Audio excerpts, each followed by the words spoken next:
경제 상황이건 가정 상황이건 저는 저보다 어려웠던 사람을 본 적은 없습니다. 사실은 제가 지금 회사를 키워와서 여기까지 왔다라면 누구든지 할 수 있다라고 저는 항상 생각을 하거든요. 누구든지 할 수 있지만 안 할 뿐이라고 저는 항상 생각을 하기 때문에 영상을 보시는 그 누구더라도 충분히 해내실 수 있다라고 생각을 합니다. 어차피 할 친구들은 반드시 선생님들한테 그 기회를 쟁취해 갈 겁니다. 그냥 그때를 기다리시는 게 맞는 것 같아요. 욕심 부리지 마시고. 네, 오늘은 가난에 대한 얘기를 한번 질문을 드리고 싶은데요. 근데 20대와 30대의 가난은 좀 다른 것 같다고 생각을 해요. 20대는 아무래도 사회 초년생이고 본인의 가난에 책임이 별로 없다고 저는 생각이 들거든요. 근데 30대부터는 이제 그때까지도 가난하면 이제 마냥 부모님 탓이나 자기 가정 환경 탓을 할 수 없다고 생각을 해요. 그래서 30대의 가난 과연 본인의 탓인가? 그리고 가난을 벗어나려면 무엇을 어떻게 하는 게 제일 좋은가 여쭤보려고 영상 찍게 됐습니다. 내가 가끔 했던 말이네. 남녀 구분하지 않고 20살부터 29살 때까지는 30대를 위한 준비하는 단계라고 생각을 하거든. 네. 그리고 이제 학교를 졸업하고 이제 사회에 막 나왔는데 큰 돈을 번다? 나는 그거는 애진작이 불가능하다고 봐. 그래서 20대 때에는 타고난 수저에 따라서 정말 부의 격차가 많이 나는 시절이기도 하고 30대 때는 자기가 20대 때 10년 동안 노력한 그 과정들을 가지고 이제 시장에서 경쟁해서 돈을 벌기 시작해야 될 때라고 나도 생각을 하지. 그러면 30대 때는 20대 때 공부했던 거를 써먹는 거라고 생각할 수 있겠네요. 공부라고 단언하기는 어렵고 20대 때 피땀 흘린 노력들을 가지고 본인들이 많은 경험을 했을 거잖아. 경험하고 성장을 했을 거잖아. 30대 때는 단순하게 경험이나 성장을 하기 위한 게 아니라 돈을 벌기 위해서 시장에 뛰어들어서 시장에서 다른 사람과 경쟁을 하면서 그 경쟁 과정 속에서 또 성장을 해야 되는 거지. 아무런 시장 경쟁 없이 나는 성장만을 위해서 시간과 나의 노력을 투자를 해? 나는 그건 좀 맞지 않다고 봐. 그러면 30대 때 경제적 자유를 얻은 사람과 그렇지 못한 사람의 차이점이 뭐라고 생각하세요? 난 좀 다른 게 경제적 자유는 이제 또 40대 때. 왜냐면 30대에서 이제 시장에 뛰어들었잖아. 네. 그럼 정확하게 표현을 하자면 내 기준에서는 30대 때는 시장에서 경쟁, 40대 때는 그 경쟁에서 승리해서 뭔가 어느 정도의 자산 형성을 통해서 안정적인 삶을 영위해야 될 때라고 난 보고 있지. 지금 30대시잖아요. 만약에 통장 잔고가 0원이 되고 아무것도 없고 쌓아놓은 것도 다 사라졌다고 하면 무엇부터 하실 것 같으세요? 나는 다시 장사를 하겠지. 어떻게든 다시 긁어서 매장을 차려서 내가 그 매장에만 집중할 수 있다면 나는 어떤 매장이건 성공시킬 자신이 있거든. 근데 이게 원론적으로 이런 거죠. 나도 지금까지의 경험과 성장이 있었기 때문에 항상 단호하게 나는 망하지 않는다라고 얘기할 수 있는 거지. 내가 만약에 경험이나 성장을 하지 못했다라면 지금 만약 회사가 망한다. 그럼 나도 사실 깡통 차는 거지 뭐. 통장에 0원인 사람들이 가장 먼저 시작할 수 있는 게 무엇이 있을까요? 창업을 한다고 해도 돈이 필요한데 은행에서 대출이 안 나오지 않을까요?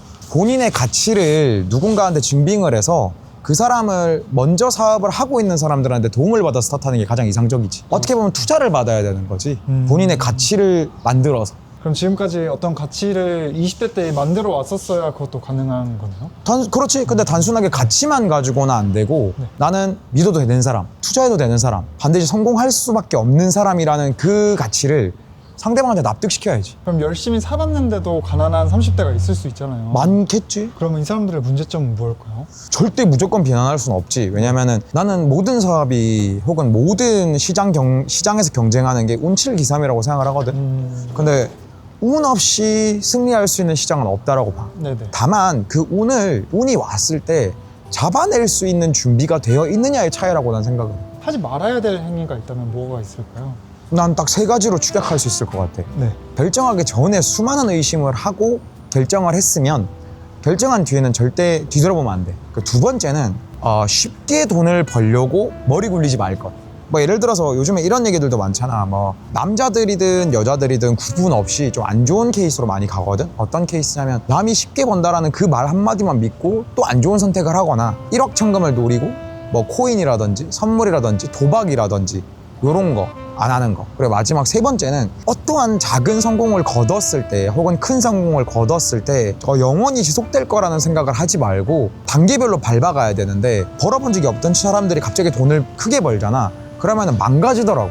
어떻게 망가지나요? 쓰는 것부터 해. 돈을 벌기 시작하면 적어도 말이야. 그럼에도 불구하고 2, 3년은 그 과정이 계속해서 반복되는 거를 겪는 게 우선하거든. 잠깐 벌었다고 그걸 쓰면 내가 했던 노력들을 똑같이 할 수가 없어. 왜냐면 돈을 쓰는데도 시간이 들어가거든. 그 세 가지만 지킨다면은 그렇게 어렵진 않지 않을까? 그러면 요새 결혼을 포기하는 30대가 많아졌잖아요. 요즘 7포 세대란 말도 많더라. 그러면 결혼이 먼저인 것 같나요? 아니면 돈을 먼저 버는 게 먼저일 것 같나요? 나는 이거는 진짜 정확하게 얘기하고 싶은 게 결혼 있잖아. 나는 요즘 친구들, 나도 요즘 친구들이지만 이해가 잘 안 되는 게 어느 한쪽에 돈이 없다고 왜 사랑을 못하지? 예를 들어서 원룸에서 시작해서 투룸으로 가고, 투룸에서 쓰리룸 가고, 쓰리룸에서 빌라로 가고, 빌라에서 아파트로 가고, 난 그것조차도 재미라고 생각을 하거든. 같이 합심을 해서 가치관이 맞으면 하나하나 단계별로 서로 노력해서 같이 올라가면 되는 거지. 옛날에 우리 부모님 세대들이 그렇게 많이 결혼을 하셨고 애도 많이 낳으셨지만 그분들이 과연 준비가 돼서 그걸 결혼을 했을까? 난 아니라고 생각을 하거든. 두 사람이 만나서 두 사람이 아무것도 없이 스타트를 해도 가치관이 맞다면 두 사람이 열심히 해서 금방 자리 잡는 건 난 누구든지 가능하다고 봐. 오히려 다 준비된 거를 자꾸 원하면은 그게 난 잘못됐다라고 봐. 없으면 없는 대로 시작하면 되고 있으면 있는 대로 시작하면 되는 거지. 나는 제일 중요한 건 결혼은 그냥 상대방과의 가치관이라고 생각을 해. 그리고 내가 본 남자분들은 있잖아, 보편적으로 본인을 믿어주고 같이 열심히 하고 이런 사람을 만나면은 항상 다들 금방금방 안정을 찾아가더라고. 내가 본 사람들은 다 그랬어. 빨리 결혼을 해서 책임감이라는 거를 받아들여야 좋다라고 보는데, 그렇다고 아무랑 결혼할 수는 없겠지. 좀 가치관이 맞고. 네네. 그게 가장 중요한 것 같아. 티키타카가 되느냐 안 되느냐. 그리고 어려움이 닥쳤을 때 같이 이겨내줄 수 있는 사람이라면은 원룸에서 시작한들 그게 뭐 어떨까? 라는 생각이 있어. 그럼 30대 때는 리스크 지기가 좀 굉장히 부담스러운 것 같은데 갈수록 리스크를 안 지는 게 맞을까요? 아니면 그럼에도 리스크를 져봐야 될까요? 내가 여기에 대해서 얘기하는 게 맞나 싶다. 나는 계속해서 매년 더 많은 리스크를 짊어지는 선택을 했었기 때문에, 물론 앞으로는 이제 안 해도 되지만 네. 일단 지켜야 될 사람들이 많이 줄어서 본인의 목표에 따라 좀 다른 것 같아. 예를 들어서 안정적인 삶을 살고 싶다. 그러면은 굳이 리스크를 짊어질 필요는 없고, 뭔가 본인이 목표가 있어서 내 가족들 돈 걱정시키면서 살게 하고 싶지 않다 라는 명확한 목표가 있다면 어느 정도 리스크는 반드시 동반돼야 된다고 봐. 대신에 그 리스크를 해지할 수 있는 방법은 본인이 죽어라고 열심히 하는 것밖에 없어. 대표님은 만약에 다시 태어나서 다른 직업을 선택해야 한다면 어떤 직업을 선택할 것 같으세요? 그런 생각을 해본 적이 없어서 사업은 똑같이 할 것 같아. 사업은 똑같이 할 것 같은데, 내가 만약에 다시 태어나서 이 기억을 그대로 갖고 갈 수가 있다면 F&B보다는 B2B 사업에 좀 집중을 할 것 같아. 그렇게 사업을 해서 경제적 자유를 얻고 나서는 하고 싶으신 게 있으신가요? 사실 아직 아무 생각이 없어. 나는 내가 이렇게 열심히 살아가는 이유가 있었는데 그 이유가 사실 이번에 조금 뭉개졌고, 이제는 그냥 벌려놓은 거니까 수습을 해야 되는 단계인 거지 큰 성공을 거둬서 뭔가를 하고 싶어서 하는 건 아닌 것 같아. 그럼 누구 다른 사람 밑에서 일하면서 하루 벌어 하루 먹고 사는 정도에 만족하는 사람들도 있을 것 같은데 그게 되게 위험해 보일 때가 있거든요. 왜냐면 나중에는 뭐 아프거나 큰 목돈이 필요할 때가 있는데 그렇게 살다 보면 목돈을 마련을 못하게 되잖아요. 굴레에서 벗어나려면 어떻게 해야 할까요? 잠깐 앉아서 얘기해도 될까? 네. 다리가 아프네? 네. 너도 앉을래? 네. 그러니까 결혼해야 된다니까, 남자는. 결혼하고 맞아요. 빨리 애 낳아야 돼. 그러면은 또 달라. 인생을 대하는 시각이. 애를 낳으신 것처럼 말씀을 하시는데 그러면 무일푼에서 시작할 때 저축이 먼저일까요? 아니면 자기 개발이 먼저일까요? 돈을 다 쓰더라도 본인이 성장할 수 있는 경험과 성장에 모든 돈을 투자한다면 돈은 안 모아도 된다고 봐. 어줍지 않게 경험과 성장에 대해서 돈을 나는 투자하는 거야 라고 생각을 하고 본인 소비로 다 쓰는 거면은 나는 결사반대. 차라리 저축이 낫고. 그러면 가난을 운명이라고 생각하는 사람들이 많은 것 같아요. 사람들이 사회 탓을 많이 하고 정부 탓을 많이 하고 구조 탓을 많이 하는 것 같은데 자포자기하는 사람들을 위해 강하게 독설 한마디 부탁드립니다. 경제 상황이건 가정 상황이건 저는 저보다 어려웠던 사람을 본 적은 없습니다. 사실은 제가 지금 회사를 키워와서 여기까지 왔다라면 누구든지 할 수 있다라고 저는 항상 생각을 하거든요. 누구든지 할 수 있지만 안 할 뿐이라고 저는 항상 생각을 하기 때문에 영상을 보시는 그 누구더라도 충분히 해내실 수 있다라고 생각을 합니다. 제가 여러분들보다 뛰어나서 이런 영상을 찍고 있는 것도 아니고 여기까지 올 수 있었던 것도 아니고 단순하게 뭐 하나를 얻기 위해서는 나머지 9가지를 포기해야 된다라는 거를 좀 빨리 받아들였을 뿐입니다. 원하는 바를 성취하기 위해서 아무것도 포기하지 않는다라는 게 가장 위험한 접근 방식인 것 같습니다. 내가 원하는 게 분명하다면 그 원하는 거 분명한 거 한 가지를 얻기 위해서 나머지 모든 것들은 포기해도 괜찮지 않을까라고 말씀을 드리고 싶네요. 정말 돈이 없어 보신 적도 있으시고 현금 흐름을 만들게 되셨잖아요. 크게 달라진 게 뭐가 있을까요? 매년 일이 더 많아진다? 좋은 점은 없을까요? 돈을 벌어서 이것만큼은 돈이 있어야 되겠다라고 느꼈다라는 게 있을까요?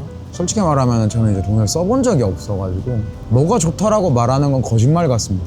저는 아직까지 돈을 써본 적도 없고 써볼 수 있을 만큼 돈이 제 통장에 들어온 적도 없기 때문에 다만 하나는 분명한 것 같아요. 먹고 싶은 거 먹을 수 있고 가지고 싶은 거 마음 먹으면 가질 수는 있다.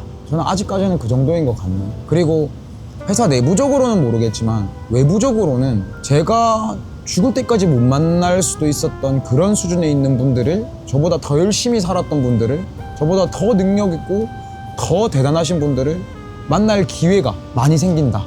이 정도인 것 같습니다. 그럼 뭔가 얘기를 들었을 때 자기 사업을 하는 게 돈을 버는데 가장 큰 지름길 같다라는 생각이 들거든요. 다른 사람 밑에서 일하면서도 돈을 모을 수 있을까요? 두 가지 부류라고 봐요. 월급이나 인센티브를 받고 일할 때 경영자의 입장에서 일을 할 것인가 아니면 봉급쟁이 입장에서 일을 할 것인가가 정말 큰 차이를 만들어낸다고 생각을 하거든요. 저는 남 밑에서 일할 때도 단 한 번도 나는 월급쟁이라는 생각으로 일해본 적이 없어요. 내가 여기 사장이다. 난 내가 여기 대표다. 내가 여기 회장이다라는 마인드로 항상 일을 해봤기 때문에 내 거를 시작했을 때 초반부터 멘탈리티가 잘 잡혔던 것 같아요. 그리고 그렇게 하다 보면 진짜 인정을 많이 받습니다. 그리고 그런 얘기들도 많이 들려요. 형이 도와줄 테니까 사업 한번 해볼래. 형이 투자할게. 뭐 이런 얘기도 굉장히 많이 듣습니다. 내가 경영자의 입장으로 일을 하다 보면. 그리고 생각보다 더 많은 제안을 받을 수 있는 게 또 FMBC이기도 하고요. 그래서 누군가의 밑에서 일을 할 때 어딜 가든 힘든 건 똑같은 것 같아요. 정말로 어딜 가든 힘든 건 똑같고 일이 힘든 것도 똑같고 사람 때문에 힘든 것도 결국에는 어딜 가든 똑같은 것 같아요. 그래서 그것보다는 진짜로 본인을 이끄는 사람이 안주하지 않고 뭔가 계속해서 앞으로 나아가는 사람이냐 아니냐가 가장 중요한 것 같아요. 그 과정 속에서 반드시 기회는 얻게 되는 것 같아요. 그리고 혹시 영상을 보시는 사장님들께 한마디 드리고 싶은데 기회를 주려고 너무 노력 안 하셔도 될 것 같습니다. 그러다 보면 서로 간의 생각에 괴리가 생기기 때문에 정말 많은 걸 겪어봤지만 오히려 사장님들께서 기회를 주려고 하는 게 괴리감을 더 키웁니다. 어차피 할 친구들은 반드시 사장님들한테 그 기회를 쟁취해 갈 겁니다. 그때를 기다리시는 게 맞는 것 같아요. 욕심 부리지 마시고. 장사는 김영철의 김영철이었습니다.